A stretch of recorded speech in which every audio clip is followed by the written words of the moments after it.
ng ating client. Okay na po sir, nakabili na po sila. Ipapahanda ko na po. Sir Ariel, diba? Ipakihanda na yung casket.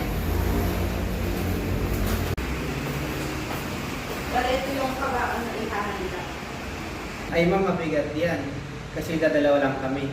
Ayan, gamitin niyo yung mga ulo niyo. Ulo niyo yung trolley. Huh?